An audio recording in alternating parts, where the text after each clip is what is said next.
Salut tout le monde, je suis Céline Balti de la page Soul Food Superfood. J'ai aussi un blog du même nom sur lequel vous pouvez vous rendre, il y a quelques articles à lire. Et du coup, aujourd'hui, j'ai prévu de parler assez rapidement de comment je faisais mes courses et d'où je les faisais et d'expliquer pourquoi. Donc voilà, c'est un peu l'idée aujourd'hui. Je sais pas si j'aurai du monde en direct, mais sinon pour ceux qui verront le replay, donc c'est vraiment expliquer pourquoi j'ai choisi de faire mes courses comme ça et ce que ça implique pour moi. Donc déjà, clairement, je privilégie le bio. Donc je ne prends pas tout en bio, mais quand je fais mes courses, je regarde au maximum à prendre du bio, notamment sur l'alimentaire. Alors déjà, comment ça m'est venu d'aller au bio, puisque je pense que comme tout le monde, enfin en tout cas, il y a très peu de familles où dès l'enfance on habitue les enfants, en tout cas sur ma génération, on a habitué les enfants à manger bio, peut-être parce que avant nos parents en tout cas avaient la chance de manger des produits déjà sains. Moi, clairement, je me suis posé la question quand je suis arrivée au végétarisme en me disant progressivement que je voulais faire attention à ce que je mangeais. Que je mangeais, certes, ce que je mangeais était sain, en privilégiant plus de fruits, de légumes, de céréales, de légumineuses, etc.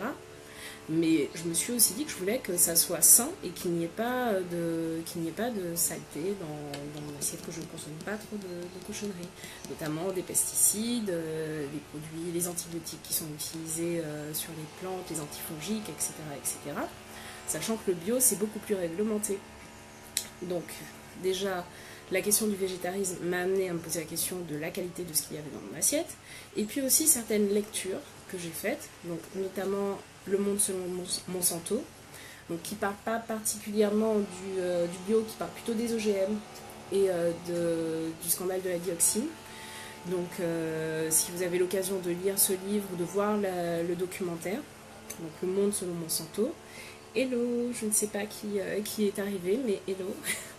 Et puis le deuxième livre qui vraiment m'a aussi fait me poser des questions, c'est Slow Food Nation. Slow Food Nation, c'est un livre qui a été écrit par Carlo Petrini, qui est le fondateur du mouvement Slow Food, et qui expliquait aussi comment finalement faire nos courses, notre porte-monnaie devenait aussi notre bulletin de vote. Et qu'en choisissant de faire nos courses, en choisissant à qui on donnait notre argent, on choisissait aussi ce que serait l'avenir de l'agriculture et ce que serait l'avenir du commerce. Et ça se voit puisque maintenant toutes les grandes surfaces sont en train de se ruer vers le bio, le sans gluten, le vegan.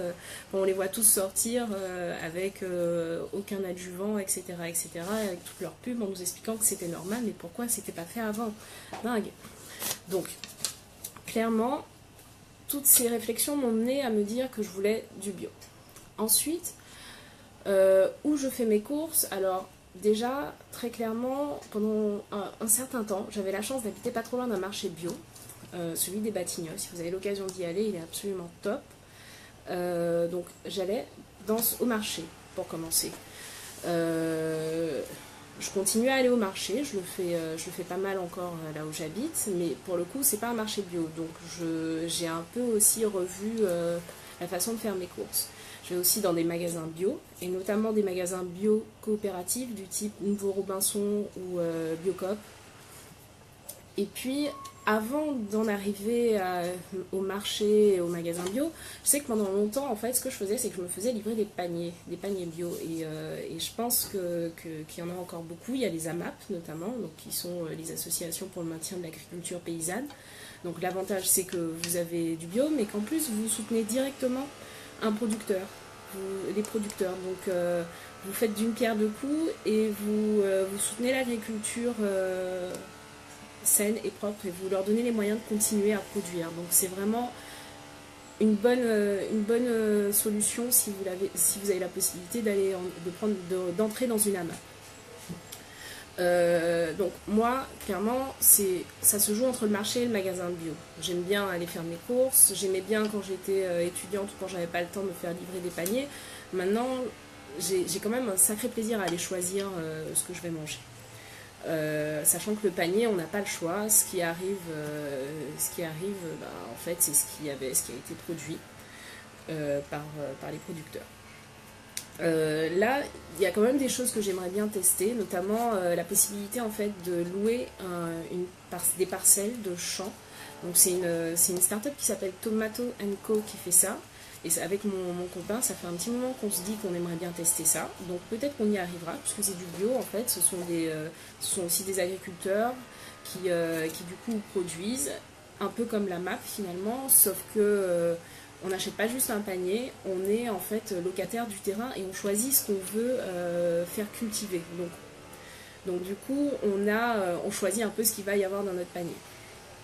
Et puis un jour je pense que j'aurai ce fameux jardin en permaculture ou bio, enfin bref, qui sera à domicile et dans lequel je pourrai directement choisir mes aliments. Donc déjà, pourquoi le bio, pourquoi ça m'inquiète autant et pourquoi en tout cas j'ai fait ce choix. Comme je vous disais déjà, pour des questions de santé, puisque l'agriculture conventionnelle, c'est une agriculture qui est quand même qui utilise beaucoup de produits d'intrants, donc des pesticides, des fongicides, et ces choses se retrouvent dans notre alimentation. Donc soit il faut très très bien laver, mais même en lavant bien, je ne suis pas sûre qu'on arrive à se débarrasser de tout. Tous ces produits ont aussi des effets sur nous, sur notre santé, puisqu'il y en a pas mal qui sont en fait considérés comme des perturbateurs endocriniens. Ensuite, la deuxième chose, c'est que ce sont des aliments qui sont plus nourrissants, parce qu'en fait, il y a eu quand même des comparatifs qui ont été faits, et en fait, l'alimentation bio a plus de nutriments que l'alimentation conventionnelle. Donc ça veut dire que vous serez plus vite rassasié en mangeant bio qu'en mangeant du conventionnel. Et vous verrez aussi que ça a beaucoup plus de goût. Pour avoir fait des comparatifs il n'y a pas très longtemps encore, vraiment, c'est pas comparable. L'alimentation bio a du goût. Ensuite, il y a aussi une question de valeur pour moi. C'est la valeur de la terre, de prendre soin de notre terre, de ne pas la polluer et de ne pas se polluer. Et puis une valeur aussi du coopératif, puisque quand on soutient du bio, bien souvent encore, on soutient directement des producteurs. Alors vous me direz qu'il y a des grosses boîtes et de grosses agricultures bio, il y a toujours des déviances, mais toujours est-il que pour beaucoup, ce sont des petits producteurs, ce sont des gens qui travaillent, et qu'en leur achetant leurs produits, en fait, on les soutient.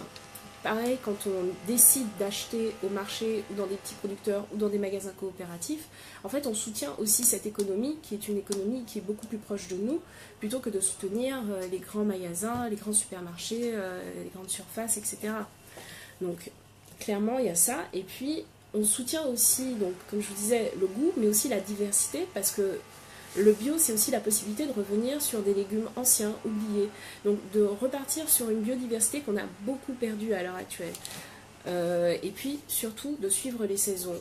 Moi je fais de l'Ayurveda et pour l'Ayurveda c'est très important en fait qu'on s'alimente en fonction de la saison. De toute façon c'est du bon sens. Les aliments qui sont disponibles, ce sont les aliments dont on a besoin à ce moment-là. Ils correspondent à l'énergie dont on a besoin, aux nutriments dont on a besoin. C'est pas, on est totalement lié à la nature. Ensuite, je peux aussi parler de quel type de bio. Alors forcément, il y a plusieurs labels bio. Hello, je crois que c'est Raymond qui nous parle. Enchanté. Donc, quel label bio? En fait, il y a plusieurs labels bio. Et c'est vrai qu'il y a beaucoup de questions qui se posent sur le label bio européen.